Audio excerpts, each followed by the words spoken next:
$4 billion. That's how much the government spent last year just to keep people housed. And if you're holding property in this country, rental units, development projects, multi-income, then your tenants are riding shotgun in the car driven by policy.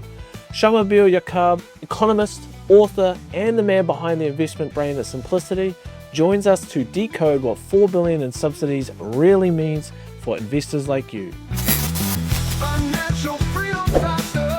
Financial freedom faster. If you like watching other people make money, keep scrolling. But if you're the kind of person who wants the edge, the insight before the headlines, hit subscribe. Because in 2025, more New Zealand investors get their housing intel from this show than anywhere else on YouTube. The smart ones already know, and now you do too.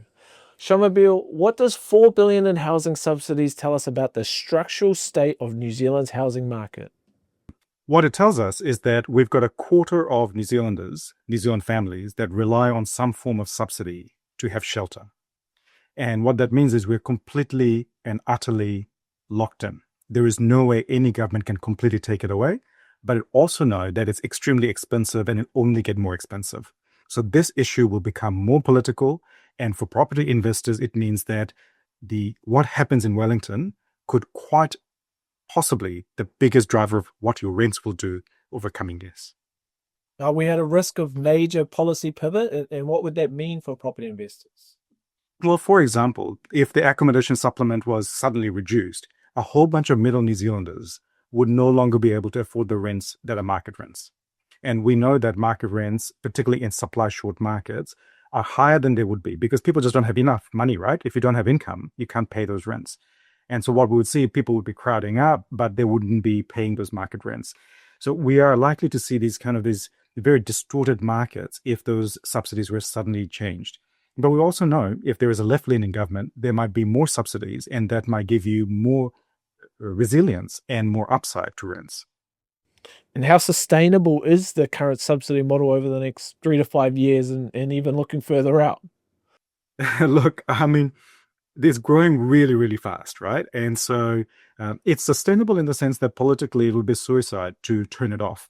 But if you look at beyond the next 5 years, probably more in the 10 to 20 years when you've got other pressures also coming down the pipe, I think it's going to be completely unsustainable. And therein lies the challenge. We have to find some kind of off-ramp, but right now, I can't see it. Is it an age-based thing, or are we going to have to start supporting an older population, and supporting older people is more expensive than supporting middle age?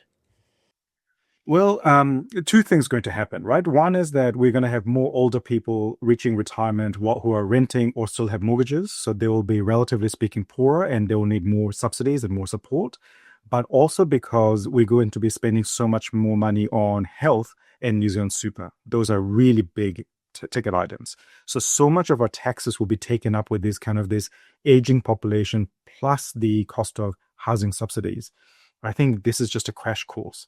Now, it's not going to happen soon, but if you look at 50 years, all the taxes from work will be spent on two things only, health and super. By that time, the politics becomes entirely toxic. And you can absolutely see a revolution where workers go, nah, fuck it. I don't want to pay for those old people that didn't prepare for this. And that's a really disruptive thing. So what we want to do is have gradual change from here so that we can get things under control. And there are no easy solutions, right? The solutions are really to ensure that we gradually increase enough supply so that we get enough affordability coming in so we don't need to give the kinds of subsidies we do at the moment. Increasing supply, that seems like the answer. Does government need to start shifting support from renters to developers, and what would be the implications? Yeah, look, the supply problem in New Zealand, as you know, has been ongoing for a number of years. So if you look at how many houses we build in New Zealand every year, we have essentially underbuilt in the 47 of the last 50 years. So this housing shortage is not going to go away anytime soon, right? So your investment is really, really protected by many decades of absolute and utter neglect. So absolutely, we need to have support that's not just about giving more subsidies for people to afford the rent. We also need to connect that up so that we're actually building more houses.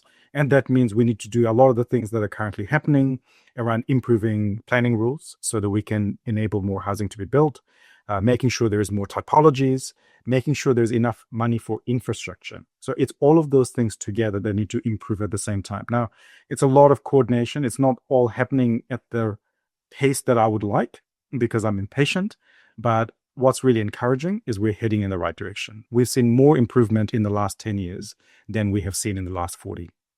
What regions are most dependent on the housing support, and are investors overexposed?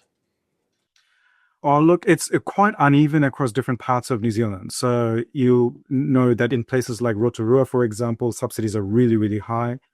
They had this massive surge of population growth in recent years, and their supply just couldn't keep up. And that sort of led to this explosion of poverty and housing issues, and subsidies really went up.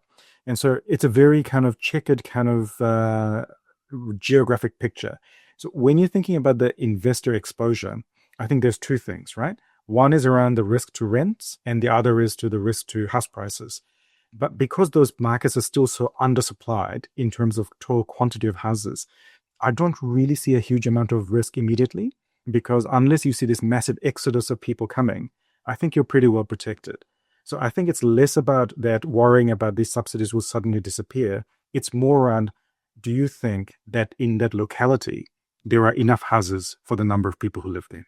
And how does Simplicity Living, which is kind of an arm of Simplicity's KiwiSaver, view the role of private landlords in this environment? Yeah, look, I mean, at Simplicity, we have Simplicity Living, which is a build to rent. So we're building new apartments to rent out to people at slightly below market rates. And I guess our approach is, if we're able to make money on the building and we're able to provide rentals, that gives us a steady stream of cash flow, which is what property investors want, right? You want to get the upside on the capital and the cash flows on the way through, then it's a win-win. And I think that's really what we're about at Simplicity. We want to try and make sure that when we're investing, we get a win for the people who are going to be living in those properties, but also a win for our members who are the investors. Well, I guess the difference there, Simplicity Living having a much longer time horizon, is what's needed, in New Zealand. The property developers have a shorter attention span. Well, I think the beauty of Simplicity Living is that it's completely vertically integrated. We're the developer, we're the owner, and we're the manager. And that's what we're trying to build. So in New Zealand at the moment, we tend to see a much more fragmented nature where you have a developer and then the property investors will buy it and then who generally hold and rent it out. So it's a slightly different model. But I think it's a maturing of the sector in New Zealand because we haven't really had build to rent in New Zealand in the past. It's relatively new. It's very common in other parts of the world, in the US, in Europe. So I think there is a real feature in that in the future for New Zealand.